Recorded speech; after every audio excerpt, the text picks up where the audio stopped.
Everyone, I'm Joanna Pineda, CEO and Chief Troublemaker at Matrix Group, and I'm joined by the wonderful Teri. You want to say hi, Teri? Hi, everybody. Teri Carden here, co-founder of 100 Reviews and crazy idea creator of Dues-a-Palooza.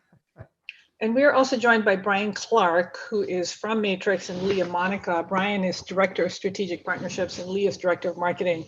And they had a lot to do with Dues-a-Palooza, and they also do a lot in supporting these webinars. So I said, come on down. I'm sure you'll have a lot to say. So yes, most definitely. And hi, everybody. We've got a really awesome crowd here. We do. So just a couple of, housekeeping rules or housekeeping announcements before we get started. So we're recording this. If this information is helpful to you, please feel free to share it. Watch it again. We're muting everybody. If you have any problems, you can call our main line. You can also post something in the chat and somebody can help you out.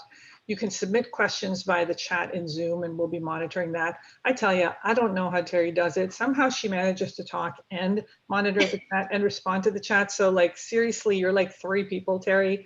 I can usually only ever be in the webinar, and then Brian tells me to pay attention. So props to you. And then if, we'll be sending out notes. If you want to give us some love on social, if you have questions, we'll provide you with all the ways that you can reach us.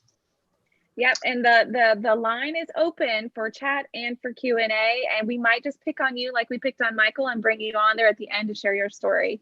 Absolutely. So for those of you that don't know Matrix Group, so Matrix Group we're a digital agency based out of Arlington, Virginia, although to be honest, I have no idea where my staff are these days. I think they've all gone to the beach, to work from the beach.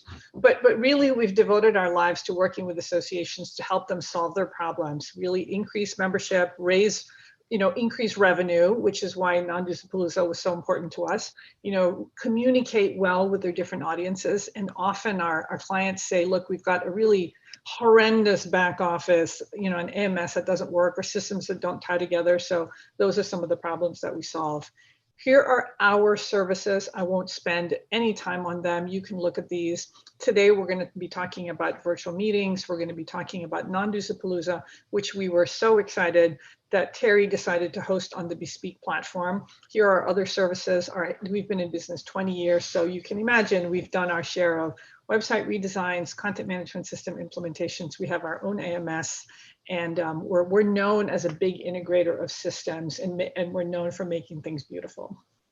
And they're also known for not only those things, but it's one thing to hear that from the CEO. It's another thing to hear that from end user experiences all over the place, guys. I don't normally give accolades. I try to stay somewhere in the middle, and I don't normally take sides with vendors. I have to be very careful with that, with my relationship on Review My MS. But let me tell you, guys, that this experience could not have gone off this well without these guys. And I know I've heard some nightmare stories, and mine was not one of them, which is why I am so proud that after all the hard work was done, we're still able to be here and chat about our lessons learned, the secret sauce behind it. And that's actually where this webinar came from, right? So we had so many, it was fun. It was hard work, but it was fun. And so many of you know Teri, and Teri said, gee, Joanna, I'm getting all these emails from people asking me why I decided to go live, asking me how I did the case studies. She said, I think we got another webinar in us. And I said, well, let's do it. We've already done a few. So, what's another webinar? So Teri, tell us about 100 Reviews, which is your, I don't know, 3rd or 4th baby or something. Yeah, too many babies. I have identity crisis. That's what we call it. So 100 Reviews is basically Yelp or TripAdvisor for niche B2B. So any association can spin up their own review site. I won't go into that. We really are here to talk about the secret, like the wizardry behind.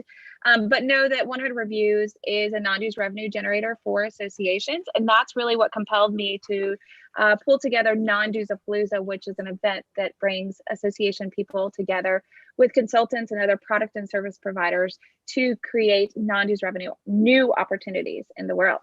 So that's how we even got to talking about Dues-a-Palooza. Yeah, skip all this. These are our happy clients, and we can actually add a couple more since that visual. Okay, so the background, why Dues-a-Palooza? You just heard a little taste of it. Associations are clamoring now more than ever to have the topic, have the conversation about how in the heck can we create non-dues revenue. And so that's why Non-Dues-a-Palooza. I created an event a few years ago called AMS Fest, which is now run and operated by Association Trends. That is actually the platform, I think, that, or the event that Michael was talking about a few minutes ago, that he attended, and they're doing a great job with AMS Fest. But I guess I was just getting bored, Joanna. I don't know, a glutton for punishment. What was it that I thought I could create? We could create a new event. But I think, Teri, you know, you're really exhibiting signs of almost the serial entrepreneur, right? Like, I have something, it was successful. You know, let's spin up another idea. And I think that even though the ideas are different, you've kind of developed a way to birth an idea and really bring it to fruition. So really hats off to you. Yeah, thanks. I appreciate it. You know, we throw spaghetti at the wall sometimes, see what sticks. And this community has been amazing to embrace this idea. We were expecting 150 to 200 people here in Nashville, Tennessee. We had 110 people registered March 1st to be able to be here in May. And I won't belabor the whole sad conversation there, but we all know what happened. But we weren't able to meet face to face. So we held an event in May where I had my first round of bang ups on my knees and my elbows, trying to learn how to do this virtual event stuff. So Teri, let's back up. So you had this event that was supposed to be in Nashville in May, and then the world ended, you know, March 13th, or whenever, you know, the pandemic was officially called by the World Health Organization. And you said, I've got to still provide something of value to my attendees. Yeah. So you did something in May. Tell us about that. You know, I tried to actually sunset Non-Dues-a-Palooza. I thought that this was going to be it. We were just going to kind of have to hang it up till next year, kind of maybe reinvent this thing. I don't know what I was going to do. And, you know, the sponsors and the attendees wouldn't let me. They weren't backing out. They weren't canceling. They said, association executives need this conversation more now than ever before. You have to figure out how to deliver this information. So no pressure at all. But thank goodness for partners like Matchbox Virtual, who helped us pull off the May event, where we had 3 thought leaders kind of on stage, and alongside a chat there. And then, you know, attendees were just ready for more. So I thought, okay, round 2, let's do something in the summer. And so that's when you guys stepped up and said, we've got this virtual platform, let's collaborate. And I said, let me see it first, Joanna. Let me see what you got there. And I was always been super impressed and respected the work of Matrix. So it was pretty easy once I saw what was going on there behind the scenes and the successful events that you guys had already run on there. So yeah, fast forward to August, when we were, I guess even the end of July, when we were working our butts off to make this thing happen. And what was the thinking? So in May, it was like content, right? But what you wanted to do with the virtual bazaar was something a little bit more interactive that engaged the sponsors more, right? Yeah, not only engaged the sponsors more, but also gave the attendees a plethora of information, right? So I brainstormed quite a bit. I had 2 types of sponsorships that were available for the in-person event. One was you could provide a case study for 10 minutes on the stage. And the other one, and that was $1,500, just being very transparent here. And the other one is you could provide a demo for 30 minutes, and that was $2,000. So I went back to these sponsors and they said, we know so-and-so association, they're able to actually provide a case study.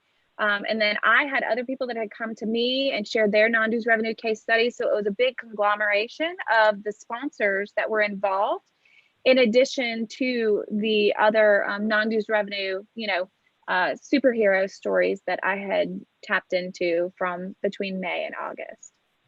Awesome. So Teri, tell us the thinking behind the beautiful graphics. It's very distinct. Okay, so we drank wine and I went to Shutterstock and I started searching for, you know, something that would be eye-catching. And I found this series of graphics and they're fun. They're very Roy Lichtenstein. I did have to, you know, modify some of the colors to match the Non-Dues-a-Palooza theme there.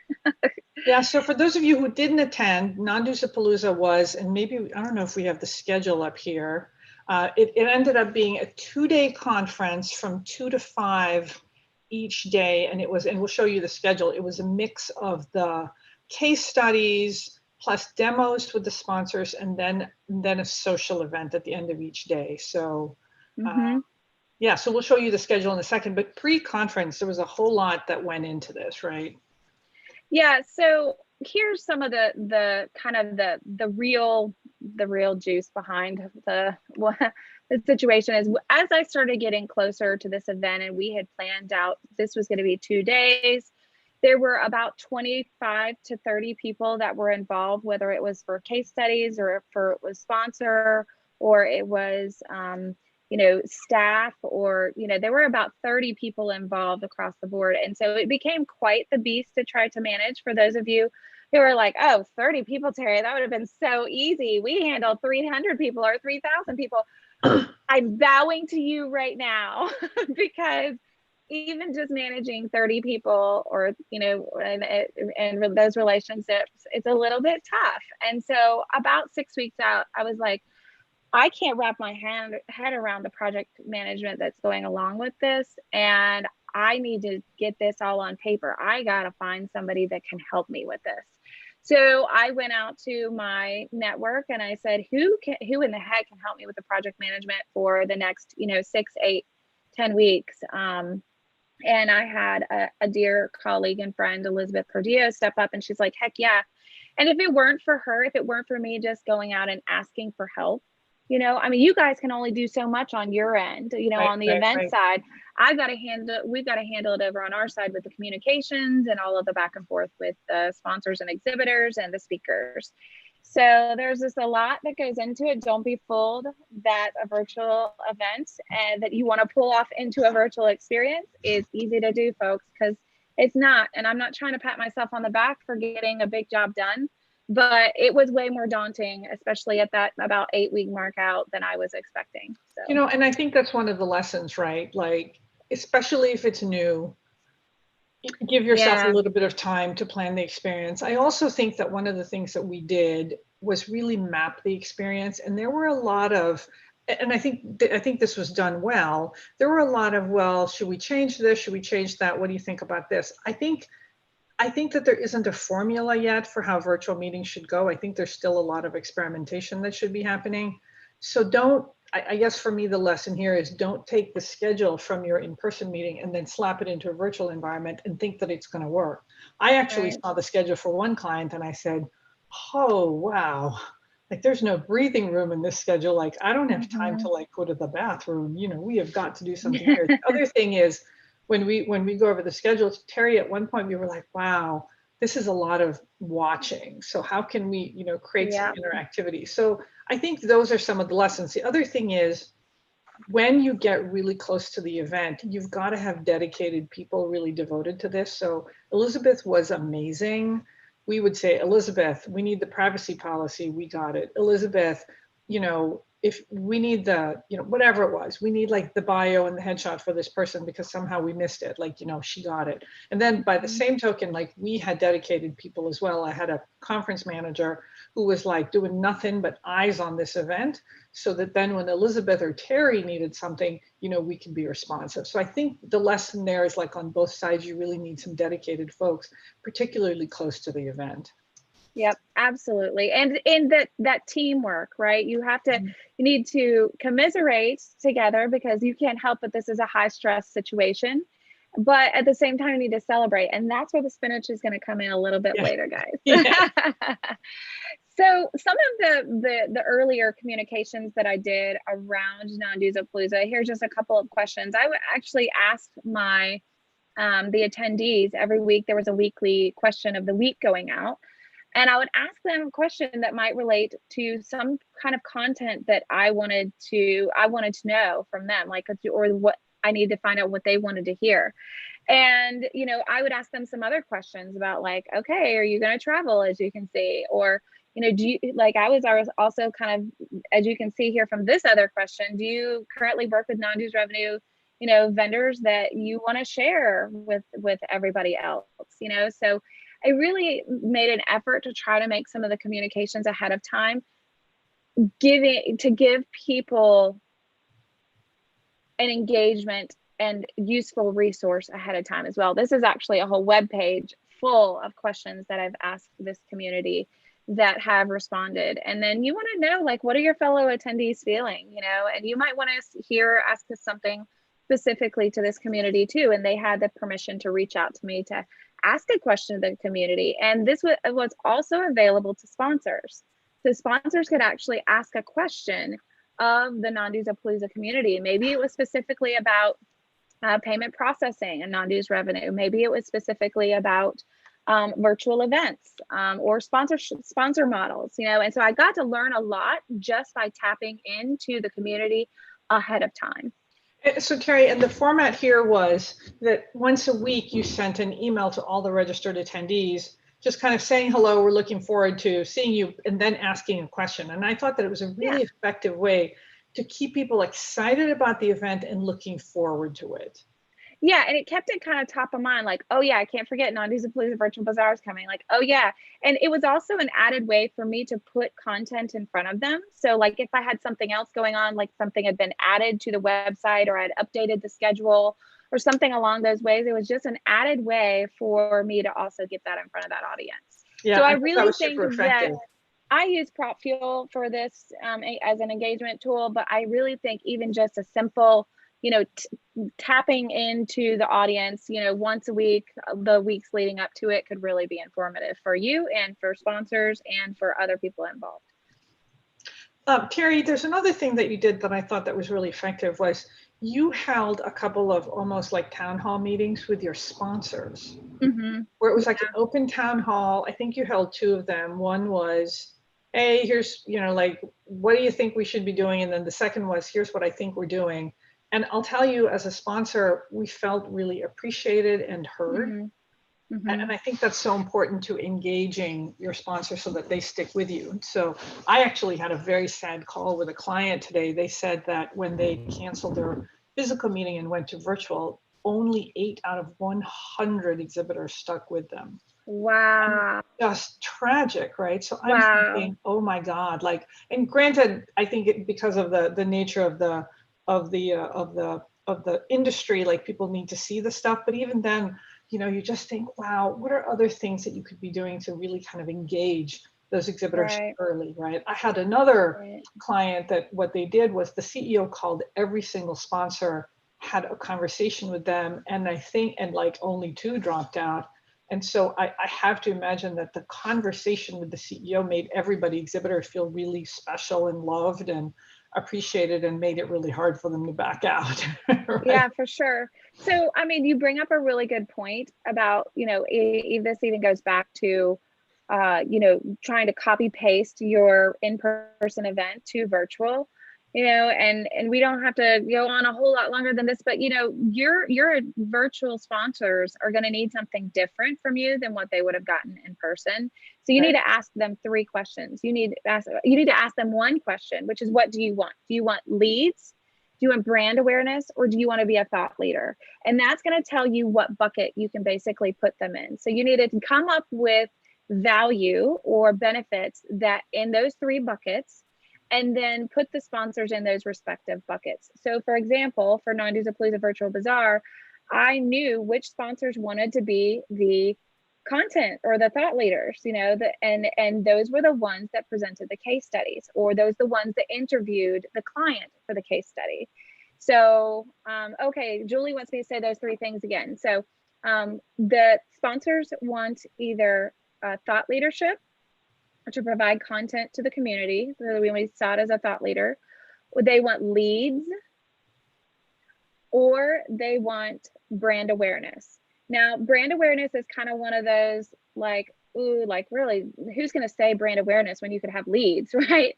But what I'll tell you from that experience is that when you have new brands to the market, they might not be, you know, they might really just be looking for brand awareness. Or they'll act in combination, right? They'll say, we want leads, but really we just want more people to know we're here. Yeah, right? Yeah, exactly. Like, right, like, I'm supporting this event, right? And and I did have some of those kinds of sponsors too. So, okay, so what's next? Okay, so here's a little bit more about kind of some of the to-dos that went into, and forgive us if there's some sort of typo in here. We definitely did not go through and clean this up. But if anybody wants a timeline, or if you guys want a resource from me about the to-dos leading up to the virtual bazaar, granted, we're talking about that this was like about 100-person event or experience, if you want to call it that. That, you know, these are kind of the to-dos or the deliverables that we had to tick off about 6 weeks up until. So if you want a resource like that, y'all put it in the chat. Let me know you want something like that, and I'll work toward, what my team and I will work toward creating a resource so you have a checklist and the time frame out. Carrie, we can just send it to everybody. Whatever you got, yeah. We'll send it to everybody. I don't want to take the effort to do it if they don't want it, though. They'll stick it in the trash. Okay. All right. So, all right. So this is the schedule. Look how pretty this is, guys. Like, let's just stop for just a second. If you know anything about Non-Dues-a-Palooza, you've ever been to the website, this is not the Non-Dues-a-Palooza website. This is BeSpeake. And they took my theme and they took the look and feel and they took the vibe and they made it the brand, you know, completely visible within the Non-Dues-a-Palooza virtual bazaar. You know what I love, Teri? That we platform. found a font that matched your font, right? That was so fun. So this is like a Google font or something. You know, that we found. But take a look at this schedule. So we had, so maybe you should talk about the hallway session. Like, what the heck is that? Okay, so the hallway session is a place where people would need to go to have open chat, just like you would have if you were at a real conference. Yeah, like a lounge. You can call it whatever you want. We just called it the hallway because the visual in my head is like, you know, I love to have side chats with people in the hall. And we use the hallway as a high touch or an engagement point that we'll get back to in a few minutes. But I will tell you, I really appreciated Joanna and the team's insight on the schedule itself, because when I first pulled together the schedule, Joanna looks at me and she's like, Teri, that is way too tight. We cannot turn this stuff around this fast. And I was like, well, you know, we don't want to lose people, right? We don't want, if we give people 10 minutes or 15 minutes, they're going to walk away, they're going to go to their email and they'll never come back.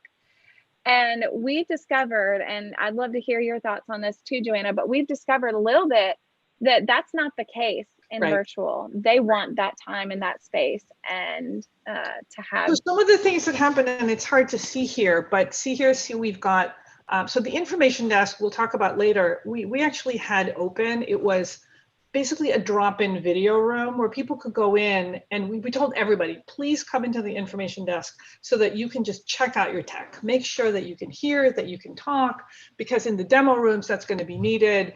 And it was an easy way to pop in. So we'll talk about the hallway later, but if you take a look at this session, so we had welcome by Teri, then there were going to be 5 case studies, you know, every morning, and then there was going to be a break, and then there were going to be 2-minute pitches by the demo companies. And so I think initially it was like they were all going to be pre-recorded with no break, and we were like, oh God, like, you know, people are going to say, whoa, I need a break just because I've been sitting in front of my screen. I know for me, my watch says, yo, get up.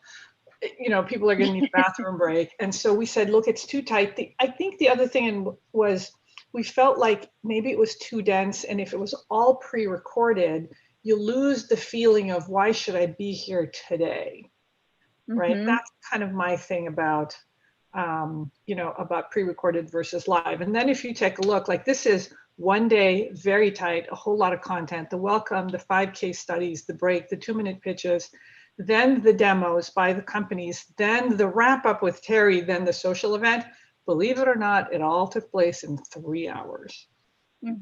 So this, I think it took us a couple of weeks to really figure out, right? Like how this works. You guys kept playing with it. You talked with your demo companies. And in the end, I think it worked out really well. But I think, Teri, the lesson there is really have a conversation with whoever is going to be doing the production on this to see if the cadence is right and see if the timing is right and how are you going to staff it. You guys ready for a question? We've got a hand raised by Mike Fry. I can put him Oh, on if sure. you'd like to take a chance. Sure. Mike, we're going to make you live here. Mike. Oh, perhaps not. I don't know if I missed. Well, I don't know if I missed. I see his phone number there. You know, we're always trying new things during these webinars. Oh, said he pushed the wrong button. So okay.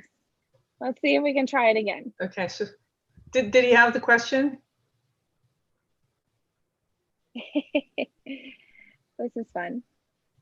Well, you know, while he's doing that, the other thing that we absolutely recommend, and you see here, Teri's event was on the 4th and the 5th, but you'll see here Monday, August 3rd, there was a day in the schedule. There was no education happening and no demos, but there was essentially like the event was open even the week before, because I personally feel that it's important to open your event early so that by the time your event opens, people are familiar with the platform, they've logged in, they have their credentials, they've checked out the schedule, they've done whatever it is that they need to do so that the first day of the conference, they're not like, oh my God, I forgot my password. Oh my God. Yeah, absolutely. Yep. So, you know, when you're dealing with a new platform, like a new to the members or a new to the attendees platform, there are going to be hurdles. Like, I don't even care if you're using Zoom or you're using Facebook or whatever you're using, there are going to be some hurdles, period. And so one of the ideas that Joanna gave us is she said, what if you drip out some communications ahead of time to get people to log in? And I'm like, well, how can I do that? And so I sent out my emails, I would say, there's a special video message waiting over here for you. And they'd be like, oh, a special video message just for me on a Friday afternoon? Okay. And then they would be forced to log in, figure out their login Friday before it was even Tuesday. And then on Monday, I said something like, hey, I'm hanging out in the hallway. Who wants to come chat with me? And they're like, hallway? What the heck are you even talking about, woman? And they would have to go log in. It was so fun. Yeah. And people actually came. They logged in and they'd say, oh, okay, wow, now I'm in. And so they're not scrambling at the last minute to try to access the site. Because you know what's going to happen is that 12:55 yeah, they're going to log in, and there's always going to there's always going to be people who do that. But if you can avoid that, it really lessens the tech support burden on the organization and on your vendor. But also it means that you have people who just glide into the event, and that's what they're going to remember. They might even have had trouble last week, but once the event starts and they're able to slide into the event, they'll say, wow, this is terrific. And that's what they're going to remember. And you know what the other beautiful thing was, when we were in our planning stages, I said to Joanna, I said, I want like one and done. Like, I want them to log in. There not be a whole lot of fuss every single time they have to log in. Y'all, these people, they were using the same device.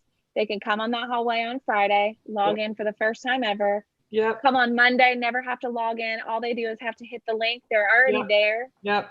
Day 3, same. They don't have to log in a million times. They log in one time from that device and then they're in. And that was another, that botching up the access to the information can really ruin somebody's experience. So that was nice. All right, so let's talk about pre-recorded versus live, because initially, Teri, I think you were like, let's make it all live. And then it was like, no, let's make it all recorded. And then we said, and then you said, oh God, if it's all recorded, then do we lose some of the magic, right? Yeah. The other thing is, does it feel like just one long webinar? And so what we were going to do was, I think it was going to be, the case studies were going to be recorded and you were going to be live at the beginning. And then it was going to be 5 videos. And then it was going to be the 3 demo companies were going to be live. But then the schedule was so tight that we were like, ooh, if those demo people go 3 minutes or 4 minutes, like everything, goes south. So then we said, okay, let's make the 2-minute pitches from the demo companies pre-recorded. But then it was like all videos. So what we ended up doing was, it was Teri in between live. So Teri was live the whole time, but everything else was pre-recorded. And Teri, how did that feel? It was nerve-wracking at first, right? Oh, definitely.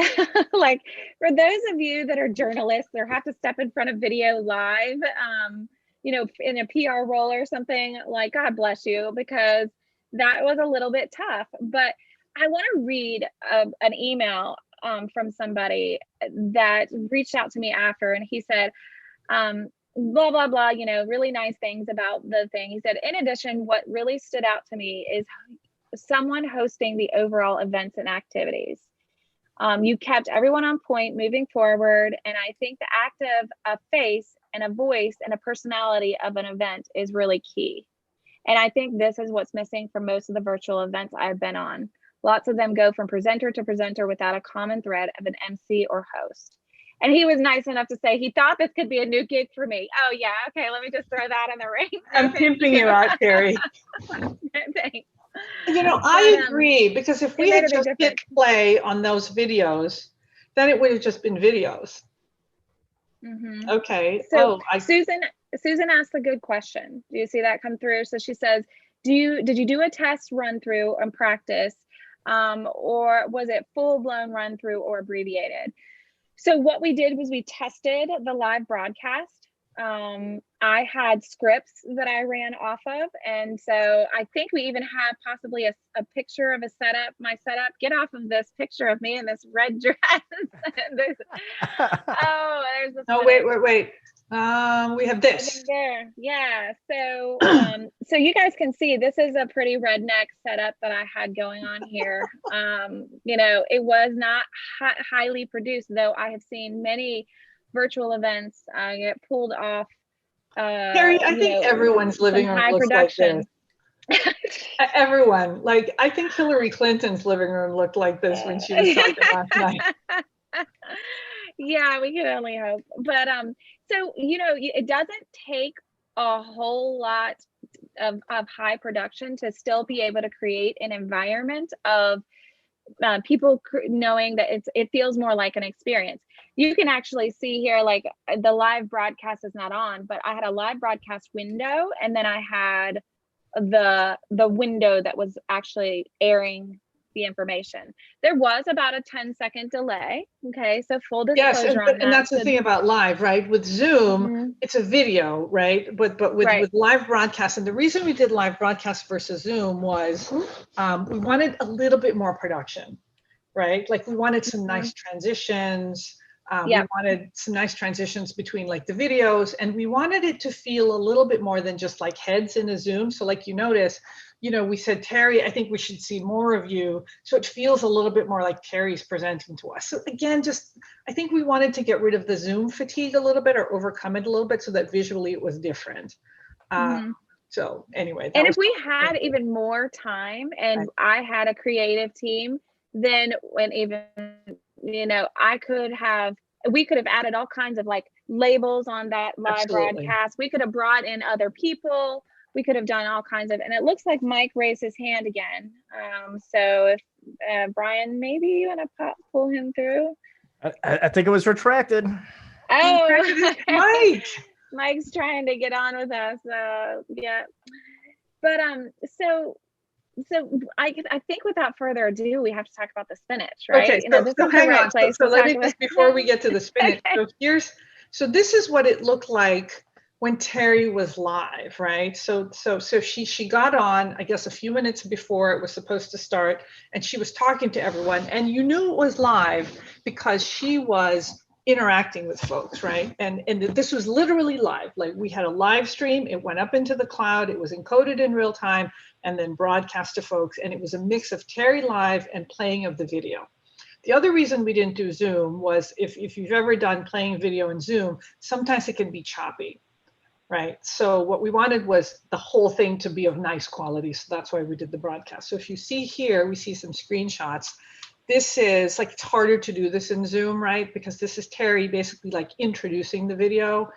And then what we did was we had these nice transition slides that would slide in and out, so that, again, it wasn't necessarily like, super, super high production. It just gave it a little bit more of a production value. And you see down here, this is what it looked like, when it was me and Teri. We decided to do an on the fly, like what 5 things did we learn? And that's what it looked like. So anyway, but the whole thing was Teri, again, I have no idea how she does it, talking live to people and then responding to the questions or reading the comments while the video was playing. And then when she came back live, she'd say, while we were watching the video, Jennifer said this. And it just, I personally, I felt like Teri did a phenomenal job and people felt like, ooh, this is happening right now. Okay, so we got to talk about spinach because we promised people we'd talk about spinach. What the heck is spinach doing in a webinar? Okay, why in the heck are we talking about spinach? And why is this brick of frozen leaf spinach so important? Well, when we were going through the run, Susan, to kind of get a little bit more granular on your question too, did we go through a full run? And what we decided was, when we were running through the case studies and we were running through toggling back to live and then back to a case study, that it was really tricky for the broadcast, the person that was handling the broadcast on the Matrix side of things to be toggling in and out of different videos. So what's the answer to that? Like, if instead of having 10 different files of videos to go back and forth with, the answer is to have one long stream of video. So you can toggle between the long video stream, basically all. You're only toggling between Teri and the video. Yeah, and then the key was video. to have this like transition slide with the guitar. So like the guitars were kind of this recurring theme, right? Because you had it in your opening video, you had it in your branding. And when the case study ended, it went to the guitars. And then like the broadcast engineer says, right, it's the end. And then we transition over to Teri. But it meant we had to create an hour-long video. Right. Yeah. So it was this long stream of videos. Okay. Now, y'all, I have a MacBook Leah, you need Pro, a screenshot of this, by the way, for social. I'm proud that I have a MacBook Pro with quite the nice computer to work with. However, it sounded like it was going to take off to space. And I thought for sure my computer was just going to explode or implode or it was going to die. And, God bless these case study presenters, but some of them got their content to me maybe a little bit on the tardy side. I'm sure none of you have dealt with speakers and that gotten things to you tardy. So, within like 24, 48 hours, I've got to put this big mashup of all of these videos together and make sure there are transitions in the middle of all of them. And uploading that thing to Dropbox, it was like 3 hours. And I was like, oh gosh, well, my computer's gonna overheat. So that's where the frozen brick of spinach comes in. It was a lifesaver because it went underneath my computer on a towel, and my computer could cool down enough to actually take the 3 hours that it took to export out of iMovie and import into Dropbox so that the Matrix team could have the videos. Now, funny thing is, the next day we had to do the same thing because I had another case study presenter that got me their case study like the day of. So the day that we presented the first round of case studies, the same day that a case study presenter got me their presentation for the next day. So I was like, okay, the powers that be, we got to pray to the spinach gods, all the spinach gods, that this thing actually uploads and gets over to the Matrix team in time for us to have a full file so we can have a seamless back and forth between live and this long video. Famous spinach. So like I told Teri to magic marker this to say this is video spinach, don't eat it. But she said her kids aren't exactly gonna reach into the freezer to eat the spinach. I was like, I wish. This spinach is probably so old anyway. There's a date on there. Oh my gosh, that would be hilarious. It's October 29, 2021. Okay, I'm safe at least. Good. Still good. All right. So anyway, we had to tell you the story of the spinach. All right. So I think we showed you the schedule, but basically, so now that you have the background, this whole section, the welcome by Teri, the case studies, then Teri was in between each case study, and then she went in between the 2-minute videos, and then we went to a break. So that's where the engagement with Teri, happened. Now, we did have on the first day, the program went long, right? And so here's what happened. the demo. It wasn't the program. Joanna's being so nice. It was me rattling my mouth, just like the hostess shouldn't be doing. So part of it was just, I think there was the excitement from the first day, and there were a lot of questions and there were a lot of comments. But here's the thing: the program was really tight. If you take a look here at 3:30, I think it says 3:30, the demos from the demo companies were supposed to open at 3:30 and end at 4. And it was programmatically, you know, in the program that these meetings would open. And frankly, we were worried that if the program went long, those demos would be over before, or, you know, that the demo companies wouldn't have enough time. And we set up those rooms to actually end automatically so that then people get popped into the main room. So I think the lesson learned there is, you know, you got to, again, have enough wiggle room in your schedule to accommodate that. So maybe like you just cut the break short or something. The other thing is, or make sure that you can contact all your speakers really fast to say, hey, we have a change in the schedule. So make sure like in one place, you have everyone's cell phone numbers, that you've got a WhatsApp group for all the speakers or something. And then the other thing is like, you got to be able to make changes to the schedule on the fly because it's going to happen, right? So just, and I think honestly, it wasn't a problem because like when I don't think Teri even realized it because she was on the air, I was kind of on the back end, you know, communicating with Elizabeth. And I said, Elizabeth, we're going to move the schedule. And she's like, what's it going to take? And I said, don't worry, we'll do it. And we just did it.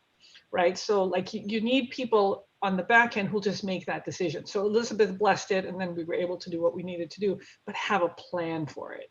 Yeah, so my learning lesson there, other than don't be in charge of derailing your own event, Teri.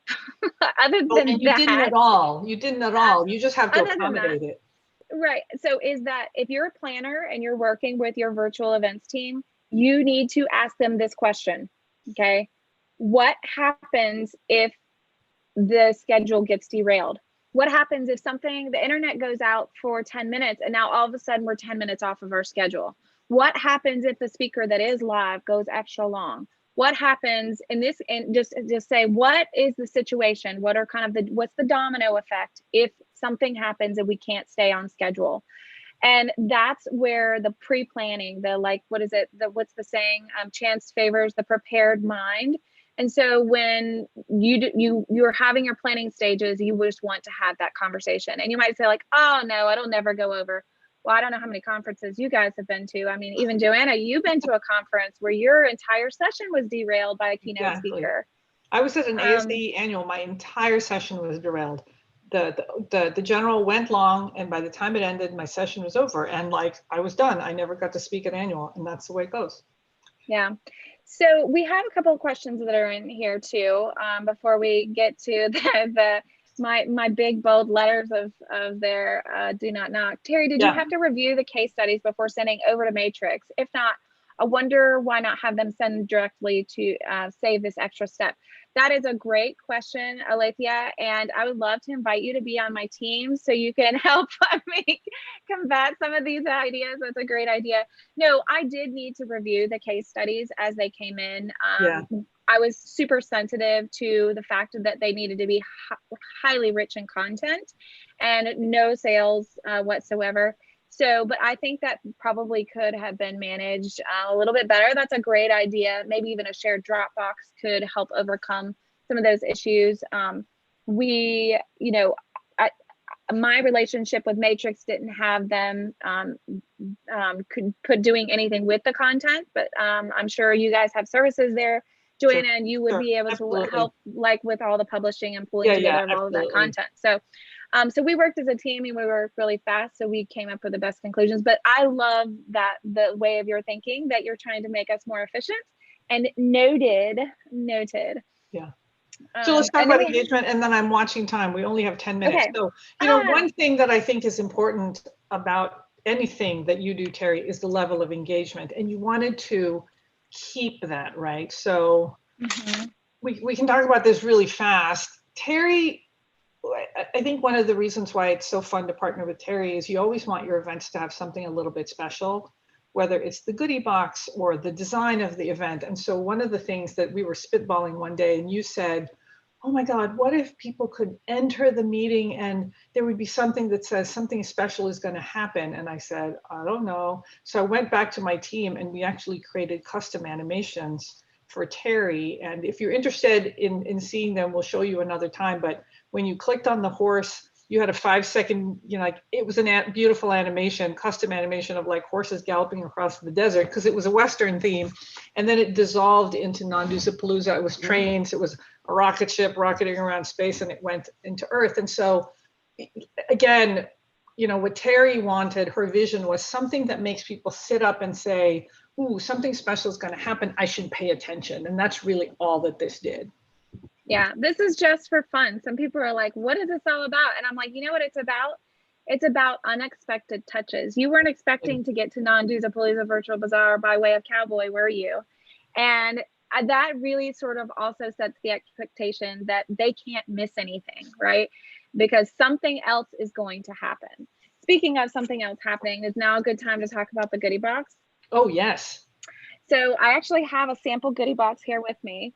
All of the attendees, almost all of them, actually, not the late registrants, got this goodie box, and this is at the top. And on the back, of course, I give some love to the sponsors, and it basically says something like, you weren't expecting a cute cat in a cowboy hat, were you? Don't worry, more surprises are in store for you. And in their goodie box, you guys, it was taped actually with this custom Dues-a-Palooza tape that I got from Sticker Mule, so it's stickermule.com. It was super reasonably priced. And it was taped that just like when they got this box, they felt like, oh, wow, I'm getting a box from Dues-a-Palooza. I better pay attention here. I better sit up. This is exciting. What's the secret? It also was an added way for me to give the sponsors some extra love. So some of the sponsors were allowed to put in some items into the box. We've got stickers from Propfield. BeSpeake had their own koozie. We had some literature, a coaster. And you had a cup, right, from Naylor? Yeah. Oh my gosh, I can't believe I do not have the cup, but I had custom cups made with our, so in person, when I was doing the in-person event, I had two sponsors, both Naylor and Blue Bolt, who were sponsoring the happy hour time. And so I put their logos on the cup. And then I put beverages. Everybody got to give me their beverage of choice. I love the raspberry vodka. The store. Yay. I went to the store, got the beverages, and they had the cup. And so at the end, we were all able to actually do a cheers together. I put some snacks in there. There were a couple of books. But one of the fun things. Oh, here it is. Here it is. Here's the cup, Teri. Yeah, there's the cup. Yay, thanks. And then here is the toast. Oh, fun. Yay. Yeah, awesome. So you can see a lot of people have their cups there. Again, just trying to create a memorable experience other than providing, just straight up content here. Let me shove more content in front of your face. Like, let's actually have a little fun while we're at it too. But one of my favorite things that went in the box was this envelope. And with this postcard that was on the top here, I said, there's an envelope in here and it's a surprise. So you've got to wait to open this envelope until it's time for the virtual bazaar. So yet again, trying to entice people to come, right? So these are like the 150 people that are registered for Dues-a-Palooza. How can I get them to come? Well, unless they're a child, they're not allowed to open this envelope until time of.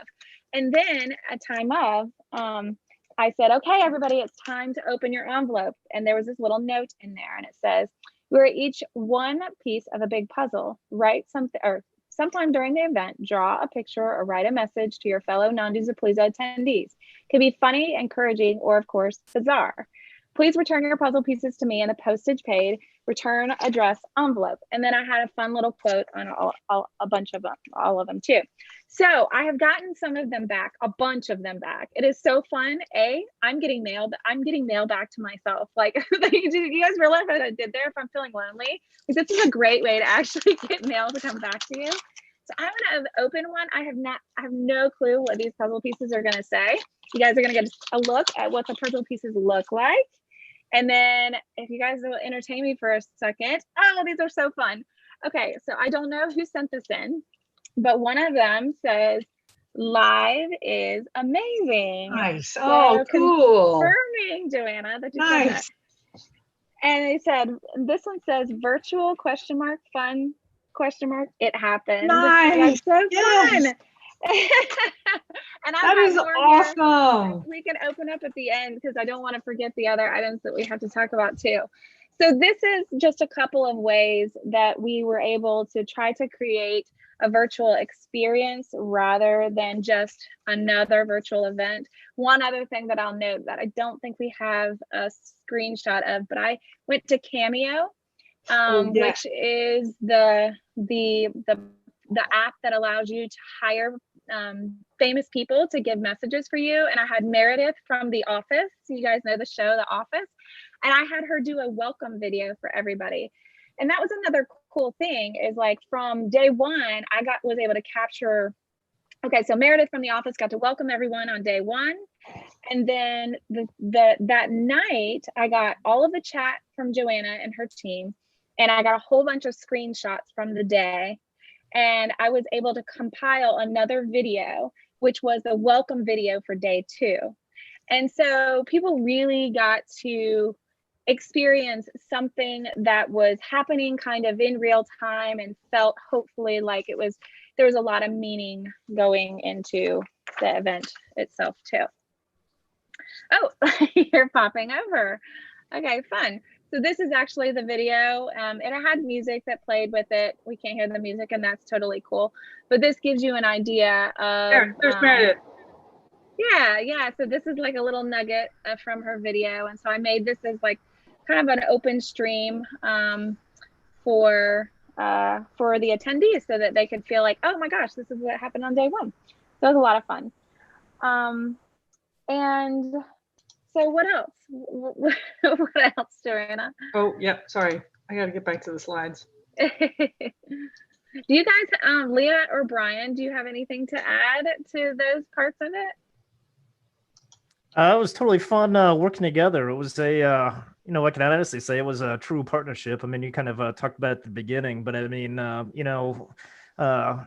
both Dues-a-Palooza and Matrix Group had their specific roles, but I mean, it truly was a team effort as far as getting things done. If I needed some help with something, I could reach out and vice versa. So, it was really a joint effort. It wasn't a case of just like, here you go, Dues-a-Palooza. Here's the here's a login creds. Good luck. Let us know if you need something. I mean, it was a true partnership. Speaking of that, I mean, I think I would like to say that if you're doing an event, you got to make sure that you have a real commitment to making sure that everybody gets connected and that everybody has their tech right, because it takes, like you can't hear, you can't see, all that stuff. So I think you got to make sure that you're really staffed up to answer the calls. I'll tell you, not to disparage, but I had an issue during the ASE annual where I ended up with 2 logins because I was a speaker and an exhibitor, and somehow I was in properly as a speaker, but I was an exhibitor too, and my profile just never connected. Like it just had Joanna Pineda with no profile, no photo. And that was a bummer, right, for me, and it never got resolved. And so you got to make sure that, anyway, whatever. So for us, like Teri obviously fielded calls, my team fielded calls, and we have a special number, we had chat, and then we had that information desk that I think was really helpful because people would pop in. Teri sent messaging that said, hey, pop in and make sure your tech is correct. And then the other thing is, no matter how many presenters you have to touch every presenter. You have to send the message. You have to make sure they log in early, and you have to make sure that they get extra love, because they're really, in some ways, like the content that drives everybody coming to your conference. You got to make sure that they get love. Yep. Yeah, and making sure that they get love and just that support part. I will tell you guys, if there's one surprise for me going into this whole thing, it absolutely would be that I had no idea how imperative support is. There are a million different systems people are using, internet bandwidth that people are using. You just cannot grasp the gravity of we want to make sure we get this answered. I see there's another. Please give an example of a demo sponsor. So anyway, support is super important. We will come back to that, guys, but super duper important. But before Angela pops off, Joanna, are you cool if I answer this question about? Of course, absolutely. Okay, please give an example of a demo sponsor and what they demoed, an example of a case study and a sponsor. Thanks, Angela. Okay, so example of a demo sponsor. So this means they actually get to demonstrate their product. So a good example of this would be BeSpeake or Matchbox, or even the other virtual system that is really involved with Non-Dues-a-Palooza, which is Worker BTV. Each of those guys got to do a 2-minute pitch to the entire crowd live, right? No, that was recorded, that was pre-recorded. And they got to do a 2-minute pitch saying, hey, come over and see my demo. And then we went into breakout rooms, and each of those demoers got to do a 30-minute pitch or demo their product right there to anybody that was interested in the room. And competitors were not allowed in that space. So that was an opportunity for people who are sponsors to get their product in front of the attendees. The other question that you ask is case study and a sponsor. So a great example of this was UST, who was a sponsor. They interviewed 2 association executives, one who was speaking on corporate sponsorships, and another one who was speaking on a new product that they brought to the bankers organization or the bankers industry. And so he was actually doing an interview style of a case study, but he was the sponsor, but he was asking the questions, okay? And then the association executive was basically delivering the content. So that's how sponsorship got to be kind of in front and be held out as a thought leader. And that's how demoers or sponsors who wanted to demo their product got in front of the audience as well. Hopefully that answers your question. So Teri, what's next as we close it out? What is next? Oh my gosh, we are gluttons for punishment. Leah's like sinking down in her seat, like, oh my gosh, No way. No, I love it. Bring it on. Bring it on. I love it. October 29th, complete with costume party, guys. Okay. We are going to have another virtual event on the BeSpeake platform, October 29th. It is just going to be one day. I will be mindful of time zones. Don't you worry about that. We're working on all of the items that are going to happen behind the scenes and the content that's going to come together. There's some fabulous speakers. We're looking at sponsor models, and we're looking at sales as 2 really strong avenues, and budgeting. Okay, those are the 3 big items that we're going to talk about for I want to call it a spook fest the other day. I don't know, guys. Let's talk about making the sausage. You're getting the ideas fresh here. But it's going to be on the BeSpeake platform. We definitely can't let that beautiful virtual experience go to waste. It can't be a one and done. It's just too nice. So if you guys want to be a part of that, nondues-a-palooza.com is where you'll be able to find all the latest information as it's released. And you know what? I stand by this concept or this policy that if you're an association person and you need some help getting to Non-Dues-a-Palooza, it's $315. But if you need some help getting to Non-Dues-a-Palooza, just contact me. Okay, let's talk about it. I am connected with sponsors of the event who are sponsoring people to come to Non-Dues-a-Palooza. So I have a couple people who are in between jobs, and they said, Teri, I'd love to come to this. Can I come? And I said, yes, I will match you up with a sponsor and we'll get your registration taken care of. So you're going to get your money's worth, even if you join us now, because between now and the end of the year, we are going to have a lot of fun. So, and I'd love for anybody that's here that wants to be involved in the non-dues revenue conversation, be a part of a Non-Dues-a-Palooza community. So. Wow. So Teri, thank you for sharing the secrets and, you know, showing people your living room. I can't even imagine what it looked like when you were creating the boxes. Oh yeah, I was like, thank God for the kids, teenagers for hire, but don't tell anybody, guys. Oh my God, I know about teenagers for hire. I have them doing data entry, doing all kinds of things. So, go ahead. I was gonna say, we didn't talk about the happy hours and, you know, how we had a special guest on our happy hour, guys. For those of you that are hanging with us for a couple minutes, this was so much fun. We had this was Joanna's idea completely. That she has a very techie 9-year-old in her immediate circle of family. and he created a non-Dues-a-Palooza Minecraft world. And we had him as a guest for our one of our happy hours, and people could pop in. You had 3 themes, right? And that was fun. You had a choice. Yes. So we had a kid. You could ask anything about, like, what's the future of events look like, MJ? And, you know, what does the non-Dues-a-Palooza Minecraft world look like? And why are kids even playing Minecraft these days? And he was quite engaging. People loved that experience with him. He may get another Teri, you know what he's doing for you? You know what he's doing for you for October? Oh, what? He's going to expand it, and he wants everybody to join the world in VR. Oh, right. Right. Teri, you and I are so there. We're going to hang out in the saloon. I would love that. You guys spot me with my Oculus. So we're going to get on Discord, and we're going to like hang in this virtual Minecraft non-Dues-a-Palooza. So yeah, anyway. I'll see how we can geek out so easily together. I know. But we had played the interesting game. That was another breakout that we had for happy hour. We all came together at first. We did a cheers, and then we all broke out into our individuals. We had a leadership session one time. We managed to foil a little bit on the self-defense, so that's going to get another appearance for sure in October. It was a lot of fun to produce with you guys. I really cannot imagine a partnership any tighter, or any like, the collaboration was just really amazing with you guys. We laughed, even though it was super stressful. We laughed the whole way through. So and I think, Teri, no matter what I would say is, no matter who you pick, make sure that there is that kind of a partnership where you feel like they got your back, they're going to give you some guidance, and they're going to also take your feedback and really kind of internalize your goals, right? So I think that's the most important thing. I hope so. So I normally end on a quote, you know, that, like some famous quote or something, but I think maybe we should open one more puzzle piece. And then we'll tell everybody goodbye, because we still have a ton of people here listening.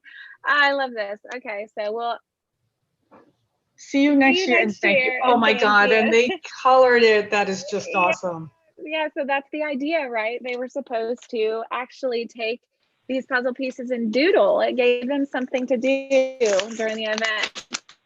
Hey, so for all of you, as well, thank you so much. Please give us your feedback. We want to know what's working for you, what's not working. And then the other thing that I'll let you know is, if you're interested in learning more about BeSpeake, we're actually doing weekly demos, plus we'll do custom demos, but also we just have clients that are just doing some interesting things that we're going to try and do a webinar every month. We'll probably have Teri back, I'm sure. We're going to do a webinar every month, focusing on something related to virtual events and what we're learning. So I'm hoping that in October that we do one on having conferences with a heavy B2B focus, you know, between exhibitors and attendees. And then I want to do another one on networking. So anyway, so, you know, kind of stay tuned for that, but let us know, you know, what you thought of this webinar, and good luck with all of your events. Best of luck, everybody. Teri, thank you so much for all the amazing content, as always. Always fun, Joanna. All right, Leah, appreciate you so much. Bye, everybody. Take care. Bye. Take care. Bye. Teri, we'll call you back, okay? Bye. Okay, sounds good. Bye.